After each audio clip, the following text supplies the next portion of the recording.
Engineering college में एक जगह होती है जहां हर स्टूडेंट जरूर जाता है, चाहे उसने 4 साल पढ़ाई की हो या फिर नहीं। और सबसे अजीब बात यह है ना कि उस बिल्डिंग के बाहर खड़े होकर के हजारों लोगों को पहली बार रियलाइज होता है कि शायद उन्होंने अपने पिछले 4 साल को बर्बाद कर लिया है। वो है प्लेसमेंट सेल। मैं अपने एक्सपीरियंस से बताता हूँ, जब मैंने इंजीनियरिंग कॉलेज को ज्वाइन किया था ना, तो मेरे पास भी वही ड्रीम्स थे जो हर स्टूडेंट के पास होता है। पहले डिग्री लेंगे, फिर एक स्टेबल जॉब और उसके साथ साथ एक अच्छी सैलरी होगी। और हम लोगों को यही लगता था कि बस एक बार कॉलेज में एडमिशन हो जाए, उसके बाद लाइफ सेट हो जाती है। लेकिन 4 साल के बाद जब लोग उस बिल्डिंग के सामने खड़े होते हैं ना, तो उनको पता लगता है कि शायद कॉलेज और करियर के बीच में बहुत बड़ा गैप रह गया है। तो क्या भैया सच में टियर 2 और टियर 3 कॉलेजेस में प्लेसमेंट नहीं लगती है, या फिर कहानी कुछ और है? तो देखो भाई, अगर आप टियर 2 टियर 3 कॉलेज के फर्स्ट ईयर में हो या फिर इस साल आने वाले हो, तो ये वीडियो आपको वो रियलिटी बताएगा जो आज तक इंटरनेट पे किसी ने नहीं बताया। इस वीडियो के एंड में आपको एग्जैक्टली आंसर मिल जाएगा कि क्या सच में भैया टियर 2 टियर 3 कॉलेजेस से प्लेसमेंट होते हैं या फिर हम एक गलत डायरेक्शन में जा रहे हैं। अगर आपको इसका आंसर चाहिए तो इस वीडियो को एंड तक जरूर देखना।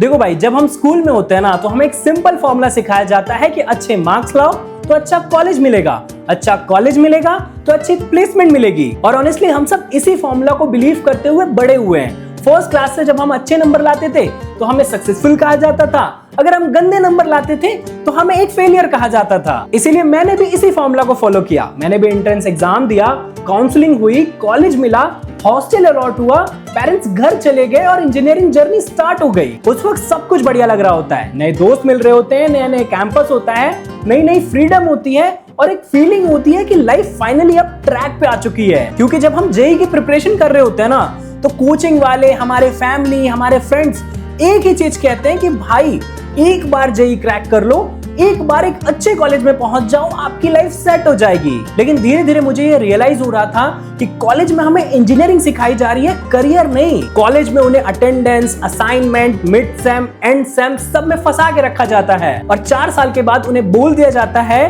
कि बेटा तुम प्लेसमेंट में जाओ। लेकिन प्लेसमेंट में कंपनी कुछ और ही पूछ रही होती है, जो कि ना ही कभी 4 साल के ड्यूरेशन में हमें सिखाया जाता और ना ही किसी ने बताया कि बेटा ये कर लो, इससे आपको प्लेसमेंट लग जाएगा। आज भी इंडिया के सारे इंजीनियरिंग कॉलेजेस के अंदर वही करिकुलम पढ़ाया जा रहा है जो शायद हमारे बाप दादाओं ने पढ़ा था। लेकिन आज इंडस्ट्री बहुत आगे जा चुकी है।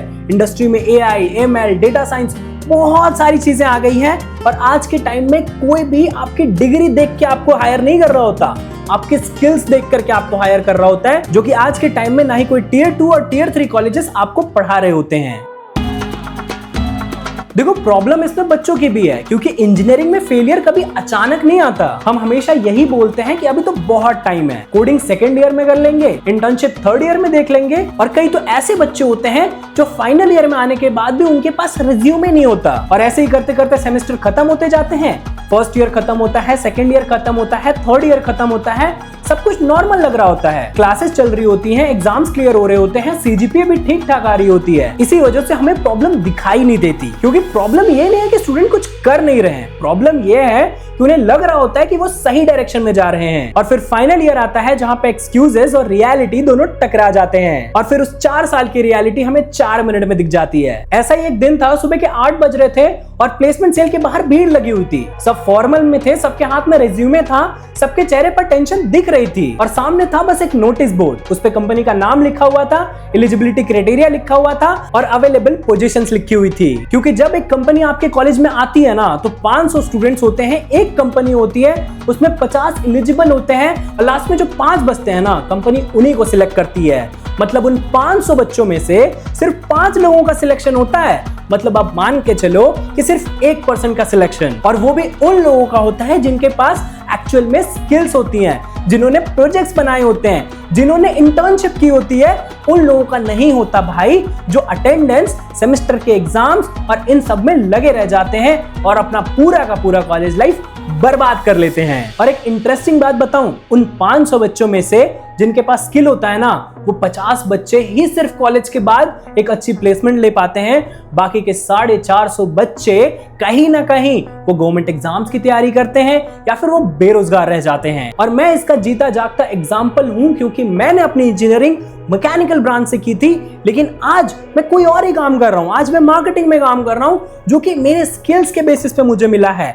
मैंने ऑफ कैंपस ट्राई करा, मुझे अपने स्किल्स, मेरे पास स्किल्स थी, मैंने 2 साल मेहनत करा था, कंटेंट क्रिएशन करा था, मार्केटिंग करी थी, इस वजह से मुझे जॉब मिली, ना कि उस टियर 3 कॉलेज की डिग्री से जिसमें मैंने मैकेनिकल पढ़ी थी। दुनिया ये सच कहती है कि टियर 2 और टियर 3 कॉलेजेस में अपॉर्चुनिटी कम है, कंपनीज कम आती हैं, एक्सपोजर कम मिलता है, और सच में भाई लोगों को यही रियलिटी लगता है। लेकिन दूसरी तरफ एक और रियलिटी होती है जो किसी को नहीं पता। अगर कॉलेज ही सब कुछ डिसाइड कर रहा होता तो हर स्टूडेंट फेल होता, लेकिन ऐसा नहीं होता है। उन 500 बच्चों में 50 स्टूडेंट्स को प्लेसमेंट लग गई ना। अगर कॉलेज खराब होता तो उन 500 के 500 स्टूडेंट्स बेरोजगार रहते, लेकिन ऐसा नहीं हुआ। हर साल वही कॉलेज कुछ स्टूडेंट्स को प्लेसमेंट देता है, कुछ स्टूडेंट को इंटर्नशिप। तो फिर अब आप लोग पूछोगे कि भैया वो 50 लोग और 450 लोगों में डिफरेंस क्या है, जिसकी वजह से उन 50 लोगों की प्लेसमेंट लग गई और 450 लोगों की प्लेसमेंट नहीं लगी? क्योंकि कॉलेज तो सेम था, क्लासरूम सेम थे, टीचर्स सेम थे और एग्जाम्स भी सेम ही थे। फिर कैसे ग्रेजुएशन के बाद 50 लोगों को प्लेसमेंट लग गया और 450 लोग बेरोजगार रह जाते हैं? एक रियलिटी बताऊं भाई, प्लेसमेंट कभी भी कॉलेज क्रिएट नहीं करेगा आपके लिए। प्लेसमेंट आपके लिए आपको खुद क्रिएट करना पड़ेगा। आपको वो स्किल्स डेवलप करनी पड़ेगी जो आज के टाइम में इंडस्ट्री के लिए रेलिवेंट है। आपको वो प्रोजेक्ट्स बनाने पड़ेंगे जो आज के टाइम में इंडस्ट्री में चल रहे हैं। आपको कहीं ना कहीं एक इंटर्नशिप करनी पड़ेगी जिससे आपको इंडस्ट्री का एक्सपीरियंस आएगा। बट प्रॉब्लम ये होती है ना कि वो 50 लोग इन सब चीजों को कर रहे होते हैं और बाकी के बचे 450 लोग सिर्फ attendance, assignment, and same, mid same in सब में लगे रह जाते हैं। उन दोनों में ये डिफरेंस नहीं होता कि इनमें से कोई ज्यादा इंटेलिजेंट होता है, कोई कम इंटेलिजेंट होता है, बिल्कुल नहीं। दोनों बंदे सेम इंटेलिजेंस के होते हैं, लेकिन एक बंदे ने काम किया होता है, इंटर्नशिप किया होता है, उसके पास एक्सपीरियंस होता है, इसी वजह से कंपनी उसको सिलेक्ट कर लेती है। और एक बंदे के पास सिर्फ और सिर्फ कॉलेज की मार्कशीट और डिग्री होती है, तो आज के टाइम में कोई भी कंपनी उस बंदे को हायर करने को तैयार नहीं है जिसके पास सिर्फ मार्कशीट और डिग्री हो, बजाय कि उसके पास स्किल भी होनी चाहिए। इसीलिए अगर आपको 2026 के अंदर एक टियर 2 टियर 3 कॉलेज से प्लेसमेंट निकालना है ना भाई, तो आपको गिटहब मैनेज करना पड़ेगा, आपको लिंक्डइन अच्छे से बनाना पड़ेगा, आपको नए नए प्रोजेक्ट्स बनाने पड़ेंगे, वो नए नए इन डिमांड स्किल सीखने पड़ेंगे जो आज के टाइम में इंडस्ट्री के अंदर रेलिवेंट है